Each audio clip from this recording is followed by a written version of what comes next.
waifus, trade fights for better views. We both need something new. Maybe we should just tell them.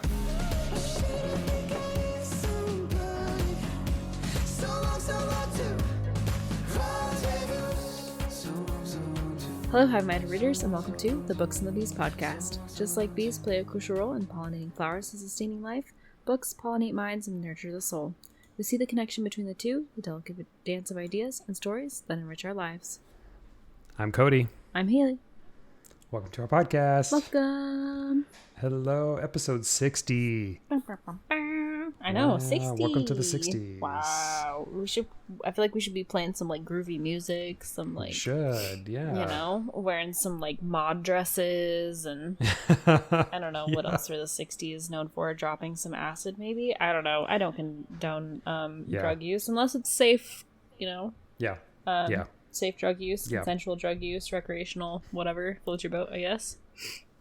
Yep. Don't do drugs, kids. Don't do drugs, like, unless you're going to. In which case, be safe, have some Narcan, know where your local hospital is, have friends near you, and don't do them alone, okay? What a way to start off our book podcast by talking about safe drug use. Yes. Yeah. Well, Hailey, you have some pretty big news. Yeah. Do you want to share? I do. I am currently podcasting from a new space because I am finally out of my parents' house. Oh my god. Hallelujah. Let's go. Throw a party. Let's go. Insert streamer sounds and, like, I don't know, a kazoo maybe? I don't know.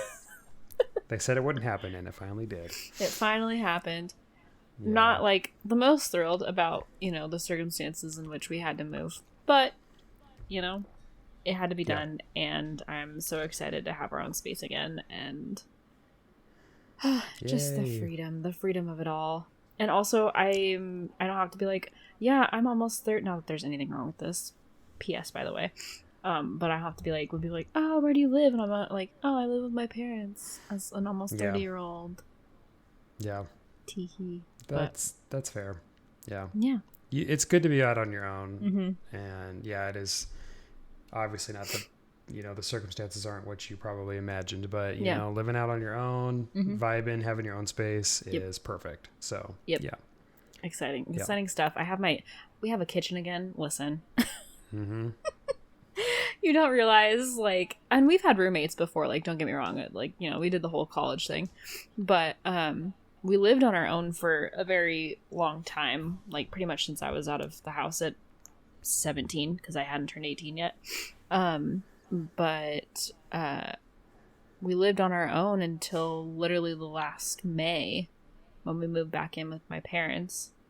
And there's something to be said about having your own kitchen and being able to, like, cook and, like, be in your own kitchen. It's a real game changer, you know, when you got, listen, we had 6 dogs. We had 6 big dogs living in my parents' house. Their 3 and my 3. And then we had us in the kit. Yeah. Ugh. Listen. No. Not a fun time. Yeah. I lived with my parents until, like, through my undergraduate career. I lived with my parents because I went to a local college. Oh, right on. It was just cheaper for me to do it that way. Yeah. So we did that and then moved out with my wife and when I was like 23, 24, I would say 23-ish. Okay. And then we've been alone ever since. And yeah, it would be really hard to go back to sharing a space with a bunch of people. Yeah. Yeah. My sister did live with us for a little while, so I guess we didn't live alone. But yeah, like roommates or living with parents would be really challenging, especially when it's not like your house and like you're moving into someone else's space. It's tough. So yeah. Yes. Good. I'm glad you guys are out and, you know, get your own kitchen again. That's really important. Hell yeah. I love my kitchen, so I don't like to share it. Yes. Oh, and oh my gosh. So how our last episode was about cookbooks. Yes. I unpacked my cookbooks and I was like, oh my gosh, where were these? Yeah, our last episode. We did it a week too late. But I realized that I have a Japanese style cookbook. There we go. And I was like, wow, this would be like a fun thing to get into again and look at the recipes and stuff. But yeah. Well, maybe we can do like a follow-up at some point. I can go through it all. Because I have a bunch of cookbooks that are also in a box currently. Well, some are a part of our Christmas. We had a Christmas book tree this year. Some are a part of that because they made a good framework for the bottom. But yeah, nice big and, hefty. They were very good. Sturdy. But yeah. But we still have got some in boxes, and we haven't bought bookshelves yet. Even though we've been here for like 6 months, we haven't bought bookshelves yet. Listen, bookshelves are an investment, okay? Like and they're like the last thing you want, honestly. Like you don't want to, because they're kind of expensive. Even for cheap ones, they're kind of expensive. Yeah. And then they're not really like a functional piece of furniture. No. Per se. So yeah, I get that. They are expensive, and also like. Can we bring back like real wood stuff, please? Like, I mean, I'm not saying like clear the forest or anything, because that would be bad. But like, God, the cheap, like, just ridiculous furniture these days. It's so cheap. It's like particle board. What happened to like the freaking oak and like red, whatever, teak wood? I don't know. Insert other wood things here. Like. Sturdy furniture that like took 5 men to friggin' or 5 really strong women, I don't know, to like pick up and carry and move. Bring that back. Yeah, bring it back. Because even now, like the particle board, for one, it's still heavy, and 2, it's still expensive. Yeah. And then it breaks easily and water damages. And water damages. Like it's just really unappealing. Shit. And especially for bookshelves, and like a lot of bookshelves that are like below $300 have that like stupid cardboard backing. Yeah, that is the only thing that structurally supports them. And so like the second that tears, your bookshelf is like completely weak and you can't move it because it'll just shatter into a million pieces. And it's like, how is this safe for anybody? Like who designed this? Who thought this was a good idea? Yeah, I agree. True words never spoken. Yep. We're here to fix the bookshelf industry, that's for sure. Speaking of fixing the bookshelf industry, should we talk about the books that we're reading right now that will eventually end up on our shelves? Yeah, let's do that. A little bit of stretch, but I think we got there. We got there eventually. It just took us a little bit. Hailey, do you want to start? Sure. I'm currently reading Nothing. Teehee. Yeah. Surprise! Did you finish that book you were on though? Yeah. I did. I finished. I think the last. Well, no, I think it's the second to last. Mafia book. Yes. Yeah. Still in my Mafia book. My Mafia romance. The Mafia era. Yeah. It's very good. Yeah. Such a good, honestly, like sometimes you just need like a palate cleanser, and that's exactly like what these books was just like a really nice palate cleanser.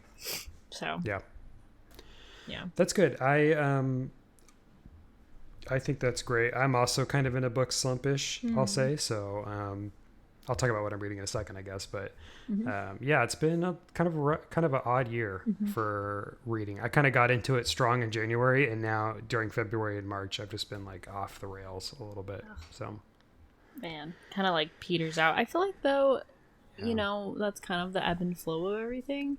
But all it takes is just a little bit of like palate cleansing, or a little bit of like just a break too, right? Like sometimes you just gotta take a break. And life just be lifing. It's true. It is very true. Yeah. Well, I can jump into what I'm reading as well. I am reading the same books I was reading last week. Let's go. So I'm still working on Death of the Author by Nnedi Okorafor, which, by the way, is really good. It's not a sign for me that I don't like the book, that it's taken me so long to read it. I'm actually really enjoying it, and I'm probably like 70% through, so I have to finish it in the next couple days because it's due at the library, but I think I'll I'll finish it, no problem. And then I'm listening to The Butcher's Masquerade by Matt Dinneman, which is the Dungeon Crawler Carl book number 5. And I'm probably like an hour away from completing that. So I'm really close to finishing 2 books. But I haven't actually finished a book since the last time we recorded. And I think part of the problem for me is that right now I am so obsessed with the Dungeon Crawler Carl books that I'm having a hard time thinking about other books. And I'm listening to them, and listening to a book just organically takes longer because, you know, the narration, I can't read it as fast as I would normally with a physical book. So I'm forced to read it slower. And even though I listen at 1.25 speed, it still takes, you know, this book I think is 19 hours long, not sped up. So It's still like a 15-hour book. And it's hard to just listen to a book for 15 hours straight and not lose your mind, I think. So, but I will say, I think this year I'm kind of back into audiobooks, which is interesting because for the last, I would say, year or two, I haven't really been super major into audiobooks. So, this book or this series in particular has really got me going, but right now I'm just kind of reading slower, and maybe I'm enjoying the books more. Maybe I'm like absorbing the information more. But I did DNF a couple of books. I DNF'd the last romance book that I had talked about. And there was one that I was going to start, but I didn't really end up starting it. So I don't know. I'm also a mood reader, so like when I'm not sure what mood I'm in, I don't know what to read. So that could be it too. That's some shit. Well, like, did you DNF? Sorry, my nose will not stop running. So my apologies for my little sniffles here and there. But was there any like reason that you DNF'd the books, or was it just kind of like not in the mood? No, so the one that I mentioned a couple weeks ago was, I think it was called I Think They'll Like You, I want to say. In fact, I have my book log pulled up. Let me pull it up real quick so I say it right. Yeah, it's called I Think They Love You by Julian Winters. It was the gay black romance book that I talked about a few weeks ago, and it was good. I was enjoying it, and then I just kind of didn't feel like I was into romance, so my mood shifted and ended up DNFing it. So it wasn't any fault of the book. It was just completely, it had to do with me not being interested in a romance book. So I chucked it. Wow. Threw it down the drain and burned it. No, I'm just kidding. It got returned to the library. So the book is currently in the basement being held for torture. No. Yeah, and we'll get into a little bit today, actually, because the book, the topic for today is going to be about a book that I'm going to mention. I'm really into, like, I think a sci-fi kick right now. Okay. And so things that aren't romancy are not just driving with me. Like the new Kimberly Lemming book came off hold for me yesterday. The one has to do with the dinosaur. I forget what it's called. I can't remember what it's called. I wish they're so long. The titles are so long, and I delayed it because it's just not the right time for me. So I'm just going to delay it until I feel like it's the right time. But that makes sense. I'm still looking forward to reading it. So yeah, that's what happens when you're a mood reader like me. So yeah. Yep. So your 2 favorite podcasters, listener, are in a book hiatus right now. We are. Sans books. Which is okay. It happens to everybody. It happens to even professional book podcasters. Yeah. I mean, and honestly, like, you can't expect someone to be reading, like, all the damn time. That's insane. But, I mean, kudos to the people that probably do. Like, the few people that I've seen, like, on TikTok that were like, I read 400 books this year. And I'm like, that's insane, but like, good for you, I guess. Like, you go. Couldn't be me. Really, truly could not be me. I don't have the bandwidth, time, or energy for any of that. No. I haven't even been reading comics, honestly. Like, I have a stack of comics. I haven't read a single one this whole year. So yeah, it's just not the right vibe right now. Yeah. No, I feel it. I was, though, going through the books. I'm pleasantly surprised because, obviously I was unpacking all my books. out of the ones that were in storage, the ones that were in boxes, the ones that came from my room that I was living out of. And like, I've accumulated quite the little book collection. I'm very proud of myself. I'm like, wow, this is a nice little collection of pretty good books. And I found, oh my gosh, I found the I want to say it's called Lore of the Wilds, but I want to make sure before I that does sound right. It's a book. If any of our listeners have been listening for a hot minute, it is a book. In a previous episode, I talked about the Lore of the Wilds, and it's by Analeigh Sbrana. I want to say, my apologies if I'm pronouncing her last name incorrectly, but her next book comes out in a few months, July 8th, 2025. Yeah. The second in the series. Yeah. But it reminded me, and I was like, oh my gosh, that was such like a cute little book. And I shouldn't say little, it was a decent sized book, I think. But it was good. And it was a honker. It reminded me to be like, oh, I wonder if the next ones came out yet. So there's that. Hell yeah. Yeah. I did want to mention that I got an arc of a book that I'm really looking forward to, and I read the first chapter, so I feel like I can talk about it on the pod, but I haven't yet started it yet. I'm actually hoping to start it really, really soon after I finish Death of the Author, but it's called Buffalo Hunter Hunter by Stephen Graham Jones. Yeah. If you know anything about me, you know that I love Stephen Graham Jones, one of my favorite authors. And this book is a historical horror novel that's set in 1912, and it involves a Lutheran priest who is describing the life of a vampire who is haunting the fields of the Blackfeet Reservation looking for justice, is kind of the summary transcribed. And I am so looking forward to reading it. Like I said, Stephen Graham Jones is one of my favorite authors. The cover is beautiful, for one, too. And I love horror. I love historical fiction. I love vampire stories. I love Stephen Graham Jones. I love buffaloes. I love hunting. No, I don't really love hunting, but I feel like this book checks so many of my boxes for me. And I know this is going to be such a great book. So it comes out on the 18th. So it is going to be a week away from this recording. So I guess I could have talked about it next week, but I'm still going to talk about it today. Maybe I'll follow up next week with a more detailed analysis, but looking forward to it. Cannot wait to read it. I'm salivating thinking about this book. So just can't wait. Not because I want to eat buffalo. I don't want to eat buffalo. I just want to. Buffalo is okay. Wait, no, I'm going to ask a really dumb question. But is buffalo the same as bison? Are those interchangeable, synonymous? I think there is a technical definition, but okay. I'm going to say they're the same. Okay. Yeah. Along that line, if you've ever had buffalo, bison, whatever, it's really good. I'm not going to lie. Just saying. I don't eat a lot of red meat anymore. Actually, I don't think I eat any red meat besides pork. Is pork considered a red meat? Anyways, sorry. Pork is... I looked this up. Pork is considered a red meat, even though it's a weird red meat, I would say. It's a pink meat? No. It's a pink meat. Yeah, it's a pink meat. I mean, it's really not red. It's disgusting. I also don't eat red meat anymore. It makes me sick. Yeah, same.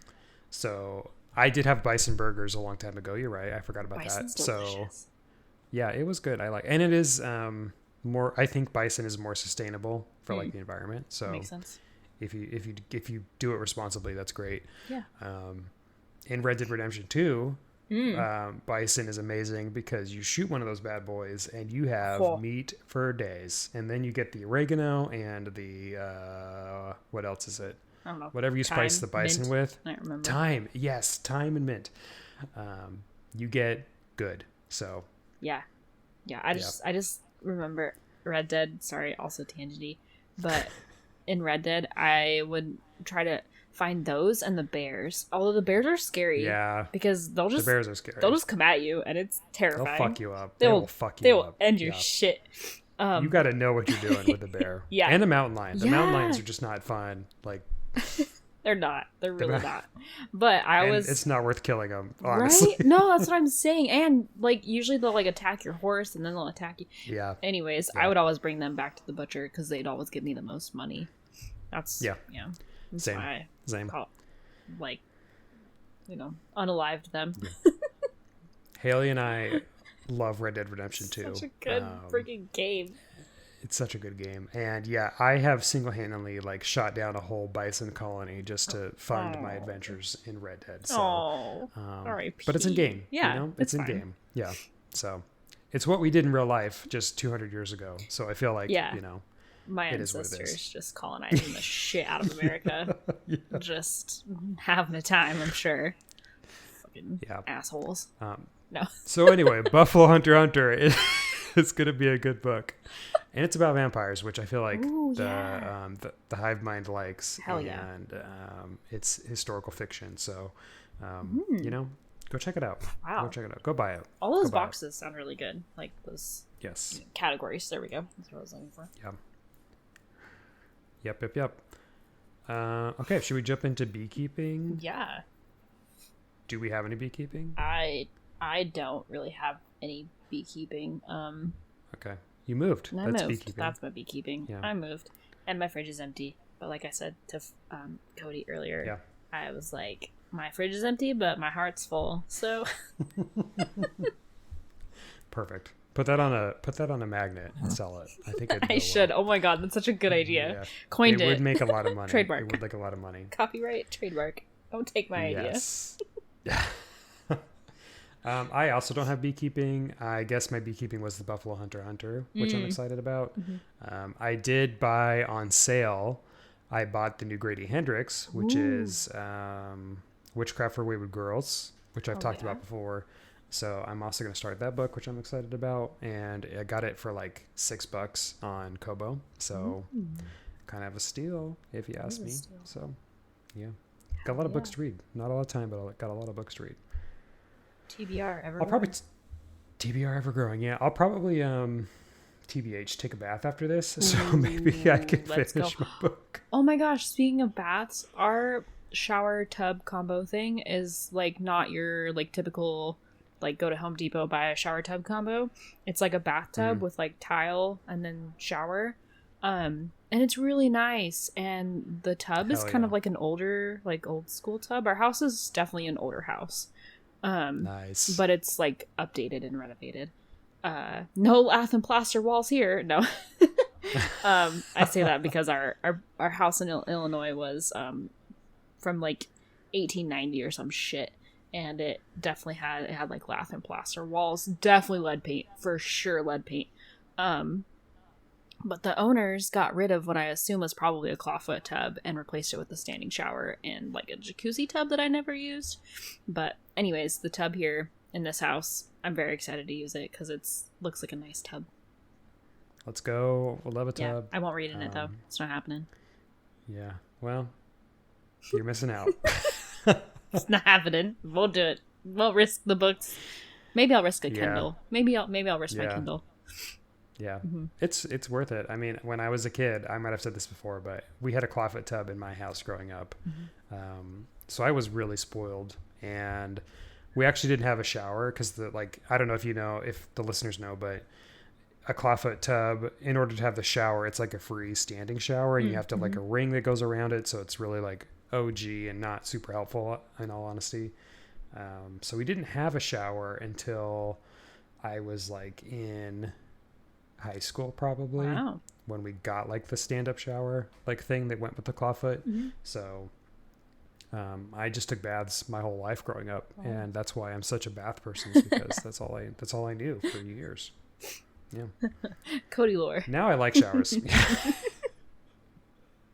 Because I feel like showers are better to clean your body, but baths are better to relax your mind. True. Fair enough. Yeah. Love a good jacuzzi.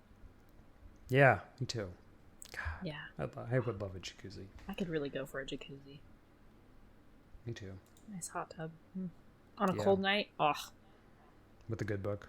Hell yeah. And some bubbly. Yes.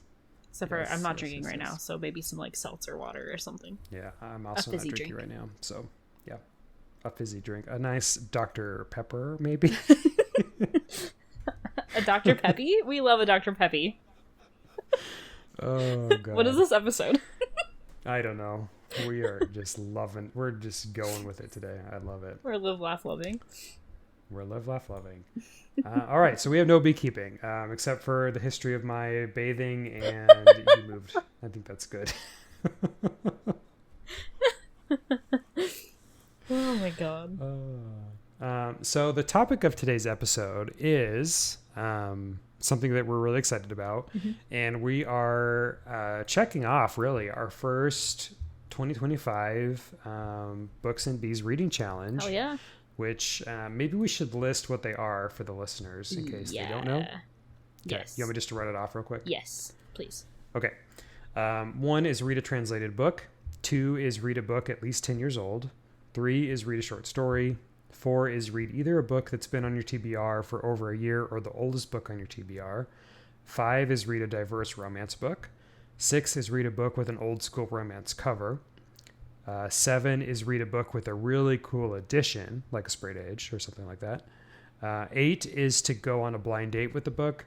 9 is to visit an author signing, virtual or in person. And 10 is to visit your local library where you can either browse, get a card, participate in an event, whatever that might be, but it has to be at the library. And that can be virtual too, I should say. Yeah. So today we're going to check off the read either a book that's been on your TBR for over a year or the oldest book on your TBR. When the question is to you, Hailey, why did we put this on our reading challenge? Good question. You should ask me this because I feel like I'm the one that came up with this one. I'll ask you that. Reverse. Uno reverse. Uno reverse. Same question, but to you. Well, the reason I put this on the reason I wanted to put this on our reading challenge is because one of my personal goals for the year is to get a grip on my TBR, which is actually right above the notes for the 2025 challenge in all caps. Get a grip on my TBR. And I felt like putting this in the reading into the Books and Bees challenge is a great way for me to think about that throughout the year. And I will say I'm actually really proud of myself. I have read quite a few backlog books. Let's go. I'm looking at my call pile sheet. I have read, at least probably 3 or 4 that that have been on my TBR for a little while. So I'm really excited to get into it today because I think it's great. Well, that's pretty good, to be honest. Like, you're kind of killing it. I'm just saying.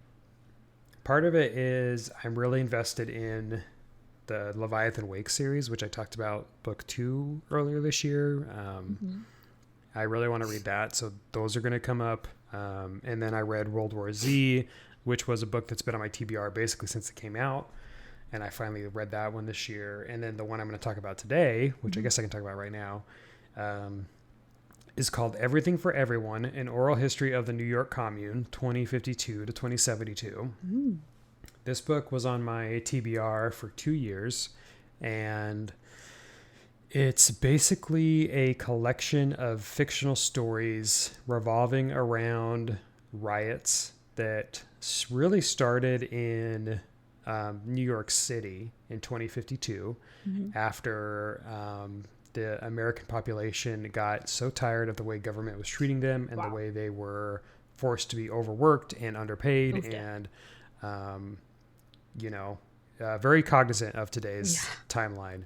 And so there was a revolution where New York founded a commune, and multiple communes, I should say, because, New York's a very diverse city.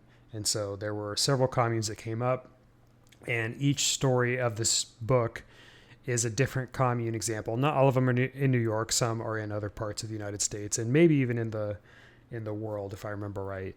And it was really good. It was all very pro helping each other, pro LGBTQIA, pro Black, pro DEI. And it was written by 2 authors, M.E. O'Brien and Eman Abdelhadi. both who are scholars in some respect. I believe Emmy O'Brien is a librarian who studies like equity things, and Eman Abdelhadi is a professor who specializes in like social equity and social justice. So really, really great book. I actually listened to it, and it was amazing. I was blown away by it. It was such a great book. I'm so glad I finally got to read it because it was just amazing. Wow. That sounds like super impactful and good read, honestly. Yeah, it's definitely a book that I've been thinking about since I finished it, and I finished it back in February. Wow. So it's one that's probably going to stick with me. I'll probably reread it again, honestly. Like it just was really, I was just so engrossed by the story. It was really good. It was really, really good. Hell yeah. Yeah. Hailey, do you want to talk about the book that you're doing for this challenge? Yeah. I mean, it's really not that, like, I actually think I mentioned it as one that I was reading maybe 2-3 episodes ago. I can't remember. But it's just a silly little romance book. We love a silly little romance. Which, was kind of my go-to, I think. No, I'm pretty sure I started reading it because I was trying to get myself out of a book slump, and it was on my shelf. It's not like a super large book. I want to say it's under 300 pages, if not like right at 300. Cool. It's not very hefty of a book, that's for sure. Okay. But it's by Tessa Bailey. Surprise, we surprise. Love Tessa Bailey. And it's, I pulled a me again where I freaking read the second book out of the damn series that I should have read, but I don't remember. I honest to goodness don't even remember buying this book. I think I might have found it at like Target or something, and then just grabbed it because I was like, oh, this is like Tessa Bailey, I'll just grab it. But it was published in 2023, but it's been on my TBR for over a year, or over a little over a year, I think. Yeah. And it was one that I had started, and then I was like, kind of just like, oh no, I'll just like put it down, and then I think I just was like, no, I'll come back to it, and actually like started getting into it, put my nose into the book and was like, you're gonna read this freaking book. But it's basically I'll just kind of read the excerpt of the description. Ooh, I'm excited. But when, and also sorry, just kind of a side note too, but the names of the characters is really interesting.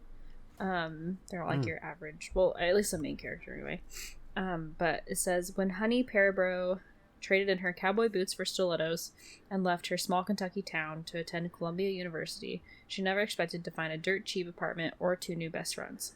No stranger to hard work, Honey's sole focus is a medical degree, until she sees newly minted Professor Ben Dawson and her concentration is hijacked. Honey is fascinated by her gorgeous young English professor and vows to find a crack his tweed-wearing, glasses-clad exterior. I need to like have a talk with Goodreads and their description writers, because sometimes I read their sentences and I'm like, who wrote this? And did you put it through like, I don't know, spell check? Did it get vetted? Yeah, right? I'm like, geez. Anyways, sorry. While at an off-campus party, an accident lands Ben in a dark, locked closet with a sexy-sounding Southern belle, and their chemistry is explosive. But when he discovers that the girl in his arms is the same beautiful college student he can't stop thinking about, he is stunned. Yet, no matter how hard he tries, Ben can't stay away from Honey. And when his attempts to fight their attraction nearly ruin the best thing that ever happened to him, Ben will do anything to prove how much he needs her. And then it says, Tessa Bailey puts a fun, super sexy spin on the classic hot for teacher trope. Which, honest to goodness, it is kind of like hot for teacher, but it's like done in a way that it's not cringy, I guess. Like, because I feel like sometimes that trope can become very easily cringe, and also very easily like yikers territory where you're like, ooh, this is pushing boundaries. Yeah. But they're like college students, which is great. That's good. Which is always a good thing. And then he like it's kind of one of those like she's annoyed with him and he's annoyed with her, and they're like mutual annoyance for each other like makes their love grow sort of situation. Which I like. I really like when like the two main characters are like, I hate you, and they're like, no, I hate you too. But it's like the tension building. I don't know, there's something about it. But yeah, it was a really good read. It wasn't anything too crazy. There was, obviously I'm not gonna spoil it, but there was some twists in it towards the end that I was going, huh. Like one of those instances where you're like, well, this is like a weird added layer of depth that maybe couldn't have, like, it wasn't necessary to the storyline, but like at the same time when I was reading it, I was like, all right then, well that explains some of the reason why, like, because to be completely honest, the male main character, Ben Dawson, he's a douchebag. He is like, there's some times during the book where you're like, wow, dude, you like grow up. Like the maturity, the emotional maturity of him is like not very great. It's probably like shallow as a kiddie pool great, but overarchingly good book. Really liked it. I definitely need to read the first book now because there are some characters to a certain extent. I think that this book is one of those books where you could maybe start with the second book and be okay, but there was definitely some characters that it mentions and like goes through that you're like, oh, well where were these characters, you know? So I feel like in the first book it probably explains some of the other characters that are in the book. But definitely worth the read, I think, and worth the wait too. But yeah, good. Yeah, I mean, I know you love Tessa Bailey, and so it's good. And it's, maybe you do the same thing that I do, where when I get an author that I really like who has a backlog, I will slowly read through their backlog so that I always have a book of theirs if I need it that I haven't read. Like, I haven't read all of Grady Hendrix' books since I really like him, but I just haven't read them all so that I can go back to one if I need to between his new releases. Stephen Graham Jones, same way for me. He has a pretty extensive backlog, I would say, so I haven't made it through all his yet, but I like to kind of dabble in their backlog when I really, really like the author. So that tracks. Yeah, definitely. I'm definitely one of those people that's like, oh, this author has books and like multiple of them, guess I'll just read their whole, what's the word that I'm looking for, their whole catalog. Yeah, there we go. Backlog. Where you're like, guess I'll just go through it. But I feel like Tessa Bailey has a lot of books. She does have a lot. Yeah, she outputs a lot of books, honestly. She does. And like, I wouldn't say that, I don't think I've actually read a book of hers that I'm like, no, it wasn't for me. That's good. Yeah. That's a sign of a good author. I know, right? Because sometimes I feel like you can like get into an author's backlog and then you read one of their books and you're like, ooh, I don't know how I feel about that. But yeah, same. Yeah. Well, I think it's important to go through your TBR and kind of pick out those books. Like, maybe when you saw this, and maybe I don't know if you remember when you put it on your TBR, but for me, when I was looking for the book that I talked about, it was on a Goodreads list, and I actually thought it was about like the subway system, and it was like a fictional story about the subway because of the way the book looks. It kind of looks like it's like a subway rail system. And so I kind of thought it was about, and I think when I saw Commune, I thought it meant commute, like the commute of New York City. So I love that. basically the whole time it was on my TBR, I thought it was a fictional, like, futuristic story about how bad the commute of New York City was going to be, which would be interesting too for me. But it was very different than what I would have expected, and it was very good. And it's something that I didn't really think about until I was looking through my TBR and reminded myself that it was there. And I was like, oh yeah, I should get this book. And it was available at the library, and I read it within like 3 days. Honestly, It was great. Yeah. So in lieu of like our old books on our TBR, do you know what the oldest book is on your TBR? I do. Care to share? I want to pull it up just to look, because I've actually put it on hold. Oh shit, really? And I'm waiting for it to come through. Let's go. So let me pull it up. My TBR is currently 550. Holy shit. Yeah, we haven't done an update in a while. No. I feel like that's a bigger number than it used to be. Yeah. We should do a TBR update. Yeah, I'm at 550. The first book on my TBR, and this is after I reset my TBR back in 2021. Like, I deleted all my Goodreads and started fresh. Oh, so shit. this TBR is like 4 years old. The first book is called Persephone Station.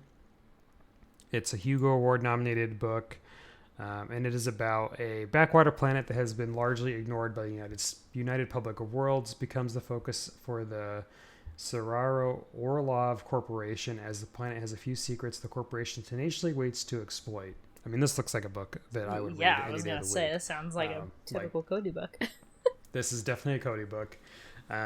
Rosie, owner of Monk's Bar in the corporate town of West Brenner, caters to wannabe criminals and rich earther tourists of a sort at the front bar. However, exactly 2 types of people drink at Monk's back bar: members of a rather exclusive criminal class and those who seek to employ them. Wow.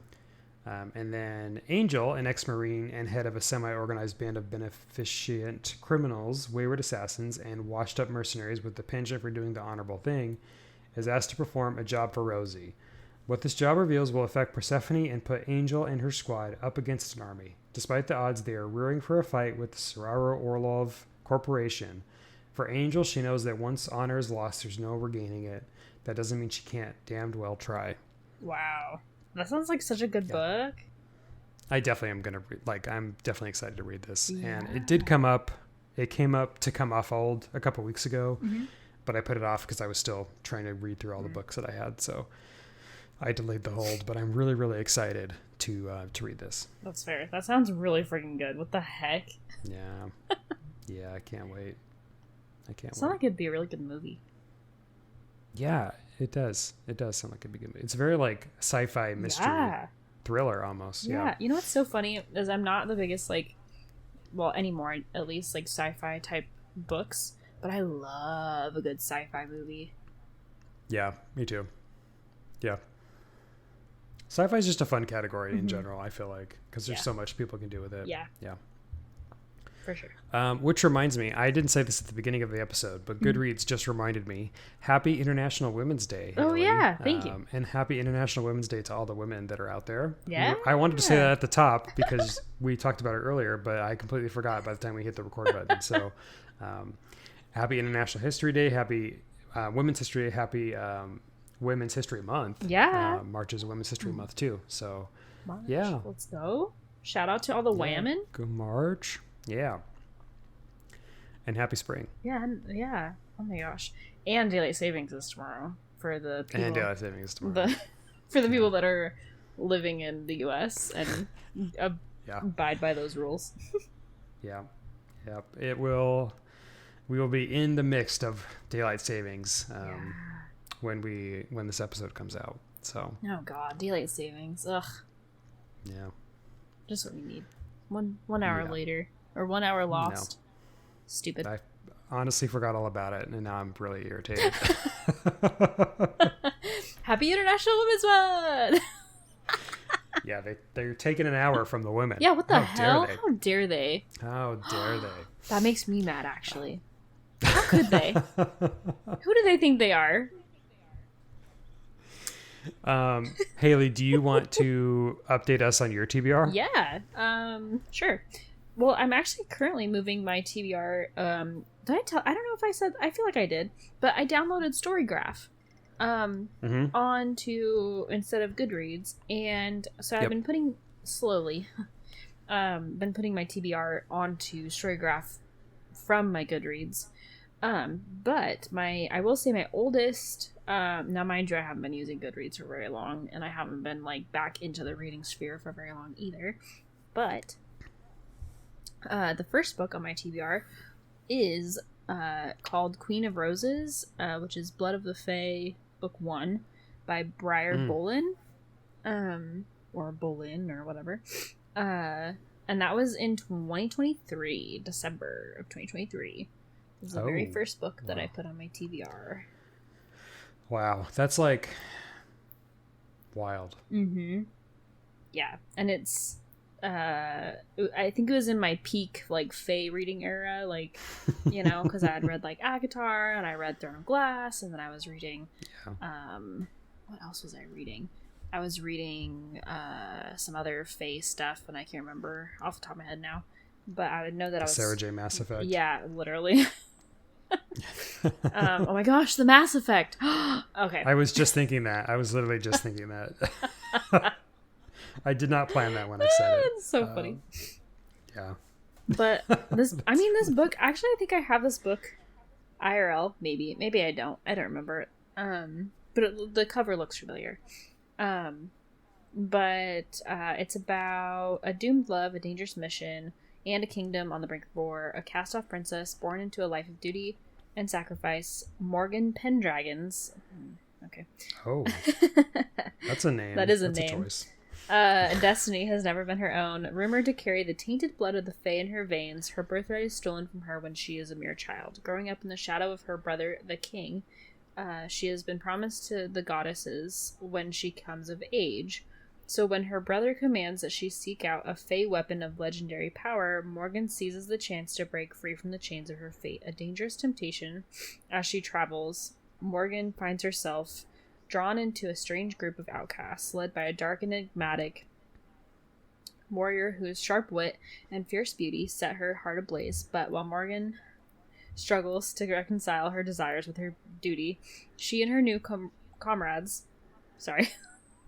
Every time I see the word comrades, it's hard my to read. brain wants to say camaraderie. New comrades discover dangers that await them beyond anything in their wildest nightmares. A slumbering kingdom awoken by blood, believed to have vanished generations ago. A Fae kingdom, dreaded by mortals, is ascending once more, bound to reclaim what was lost by violence and bloodshed. As a Fae world, with its intricate web of lies and mysteries, is slowly revealed to Morgan, she is led to the terrible realization that the secrets she carries in her blood make her a greater threat than she could have ever imagined. Okay. Sorry. That does sound good. A mouthful of a freaking description. That does sound really good. Yeah. I think it does. And you know what? As I was reading that, it sounds a lot like a book that I have already read, but I don't remember what the name of the book was. I was getting like images, pictures of like what I had already read come into my brain. Anyways, as I was reading that. But this reminds me of, I think this was a book that we put on our anticipated last year. Mm-hmm. It's called Faebound by Sarah L. Arifi, which I read. Mm-hmm. It feels very much like that. Okay. And that book has a sequel out, actually. I just realized. I'm just now seeing that. So that's exciting. Yeah. So yeah, it feels very much like the Fae, trope, per se. Which is super hot right now. So it is. It's a very hot topic in the book world. It is. Yeah. Well, do you feel like this was a good exercise for us to do? Do you feel like this was a good thing to check off for our reading challenge? Yeah, and I think it definitely will make me diversify my reading a little bit more, which will be great. Mm-hmm. Which I feel like is kind of good. The overarching theme of our podcast, is it really makes me kind of branch out a little bit. Yeah, I think we're both learning new things and branching out in different ways than what we normally would, without the podcast. So Yeah, good. Well, I hope our listeners are enjoying the reading challenges. And if you have completed any reading challenges from us, let us know. Tell us. You can shoot us an email at booksandthebeespod@gmail.com. You can also Instagram us at booksandbeespod. And let us know what you think, because we would love to hear how far people are in our challenge and how it's going. So that's great. And if you haven't done a single thing in our challenge, don't worry, because we've only done one technically. So and it's only March. We have plenty of time to continue on. So don't feel pressure at all. Exactly. Yeah. And if you do feel pressure for not doing a single thing in our challenge, then I would challenge you to give us a 5-star review on your podcast listening app, and that will forgive you of your guilt. So go ahead and do that. Thank you very much. We very much appreciate it. It does help us increase our output. And if you're on YouTube, I guess like and subscribe, because YouTube's like our number one place right now. So thanks, YouTube. Smash that like button. You. Sorry. Smash that like Could button. not say it. And then I want to give a shout out to the American Nnedi for the use of their song Rendezvous. It's the intro and outro to a podcast. It's a bop. We love it. We love them. Go check them out on Spotify. Hell yeah. Yeah. I guess I should have asked, is there anything else you wanted to say about TBRs and this challenge? No, but my TBR is at 90 now, which is cool, I guess. Oh, yeah. I was going to ask. You're almost at 100. Mm-hmm. Yep, almost at 100. But I'll have to share with you, maybe in the next episode I'll share. I've gotten some more really good looking books that I've added to my TBR, and I'm really excited to get my hands on them and start reading them. So, yay, that's awesome. We love that. Okay. Well, we hope you enjoyed this literary journey as much as we did. If you're buzzing with excitement, don't forget to subscribe, email us, and leave a high five-worthy review on your podcast listening app. Until next time, happy reading, and may your shelves be filled with tales as enchanting as a blooming garden. Keep the buzz alive, and we'll catch you in the next chapter. Bye for now.